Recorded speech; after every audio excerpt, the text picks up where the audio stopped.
what about here in the Adirondacks? Have there been similar attempts to help nature over the past several decades, and is some of that happening right now? Willie, why don't we start with you? Yes, the Adirondacks are a global model for rewilding, for restoring nature. We look at a video, it talks about ancient forests. We still have some ancient forests in the Adirondacks. Most of what looks like ancient forest is actually restored forest. And what we have learned with the Adirondacks is that while human activity can have a huge and devastating negative impact, we also can help nature restore and recover at a scale 6 million acres. That is just phenomenal, and it has benefits for people, for communities, clean water, clean air, and it's a great model for these places around the country. Could the argument be made that the creation of the Adirondack Park back in the late 1800s was one of the earliest interventions with overcutting of the forest? Did that have a lot to do, the altering of that ecosystem, did that have a lot to do with the creation of the park? Absolutely, yes. And what was unique about the Adirondacks when it was established in 1892 and since then, it has been a combination of public and private lands. It has been a state park, but the largest park in the contiguous United States. So it has always been about both the wild nature and bringing back extirpated species like the bald eagle and the peregrine falcon, and also making it work economically for communities. And Willie, you mentioned the peregrine falcons, the eagles. Are there other success stories in the Adirondacks? Yeah, we have 87 rare species in the 6 million acre Adirondack Park now. And it's interesting, the tape we just listened to reminds us we used to not have beavers in the Adirondacks. We lost white-tailed deer. So not only are there the well-publicized success stories in the last 50 years of the bald eagle, the moose, the ravens, the recovery of the brook trout from acid rain, even more recently after 1990, back at the beginning of the century, species we now take for granted had been wiped out. And conservation brought those back. Are there species that today are now threatened with, especially with climate change? Yes, absolutely. There are species we still don't have back in the Adirondacks. We talk about rewilding and potential to continue to move further. The moose has only recently come back. We don't have some of the top apex predators like they were just talking about in Scotland. And some of the environmental successes in the Midwest 40 years ago to putting tall smokestacks up caused acid rain that devastated us. Now we've done a great job recovering from that. But in recent years, some of that success is being put at risk. And climate change is obviously huge for the world. In the Adirondacks, we have an opportunity to be a part of combating climate change to make sure we don't lose the progress we've made. We don't lose the moose that have come back to the Adirondacks. And I'll ask you, you mentioned the top predators. We see in Yellowstone, wolves reintroduced.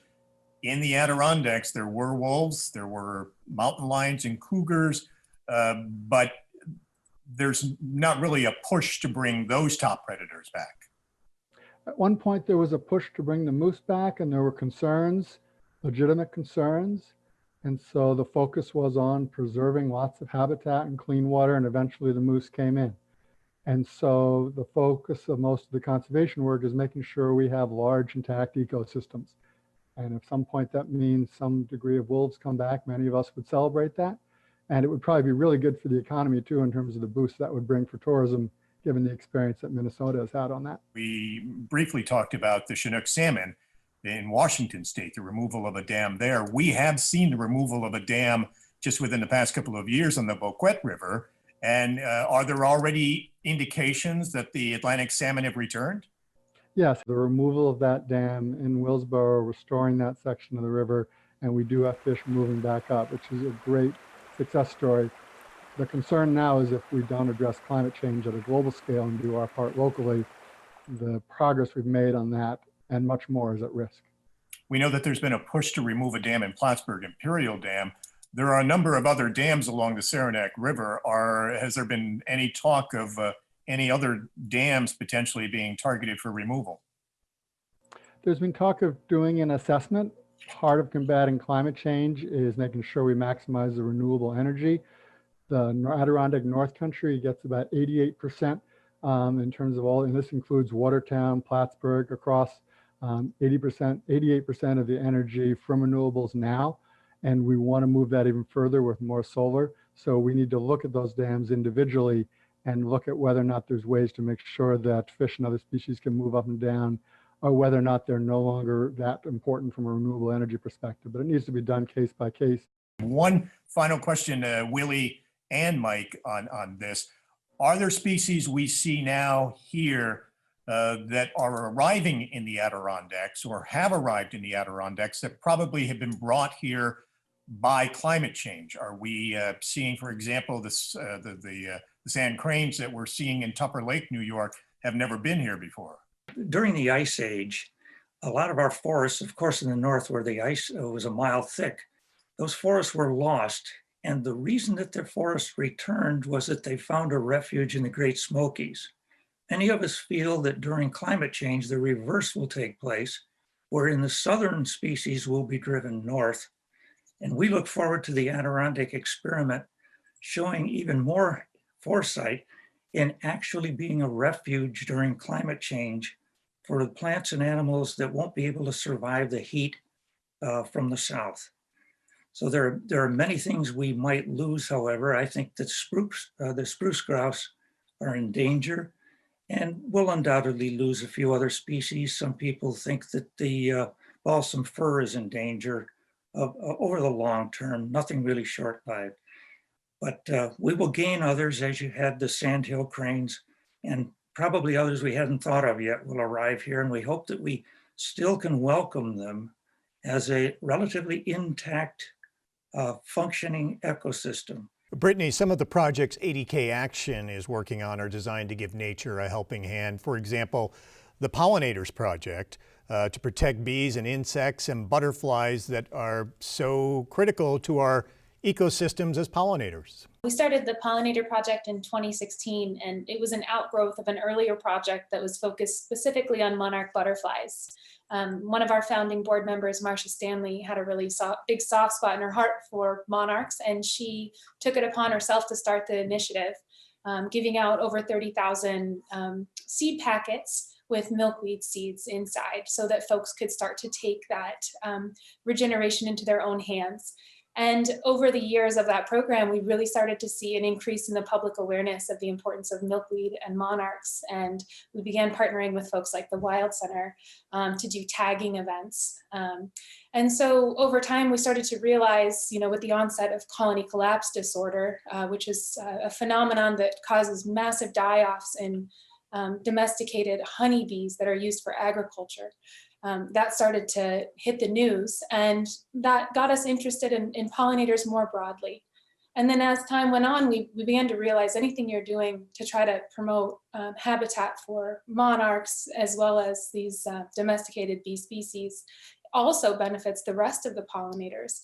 And that's when we really landed on the Pollinator Project. So for the last 4 years, we have been focusing on really what it is ecosystem restoration outside of the forested habitats. We try to get people hooked on birds and bees and butterflies that they love, and they don't realize that they're able to engage in being a part of ecosystem restoration in the process. Well, John and Katie, thank you again for being with us. Tell us a little bit about Compost for Good.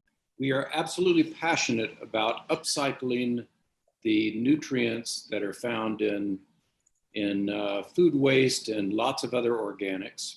And we are encouraging community scale composting throughout the Adirondacks, throughout New York State, and in fact, across the world. We have developed a community scale composting system, a commercial size drum that is affordable, and we have gotten inquiries from people from all over the world who are also interested in finding ways to reduce food waste in landfills, reduce the methane that results from landfilling food waste, and creating a soil amendment that improves the health of the soil. You folks just got some good news within the past few weeks, a grant program to help you, I guess, expand and get the word out to more people. Yes, we did. Thank you. And a big part of that grant is our outreach efforts. And as John was saying, we are focused on the community scale composting. The community being a really key part here.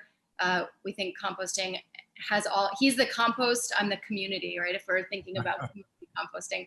I think that a really exciting thing about composting is, on top of all of the really important benefits it has to the environment, it also has a way of engaging people.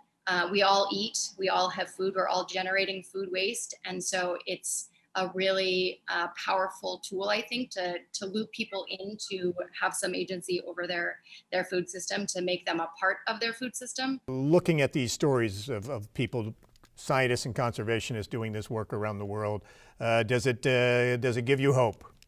I'm an optimist, yes. And despite the incredible challenges we face right now, it's something that people in the Adirondacks and people who care about the Adirondacks get. We have a pact with the land. We protect the water, we protect the wildlife, we help the farmers succeed. All our organizations doing that in different ways with our many supporters. And for every ounce of energy and dollar we put into that, we get so much more back in clean water and clean air and healthy food. And even more importantly, we know we're giving future generations a better life.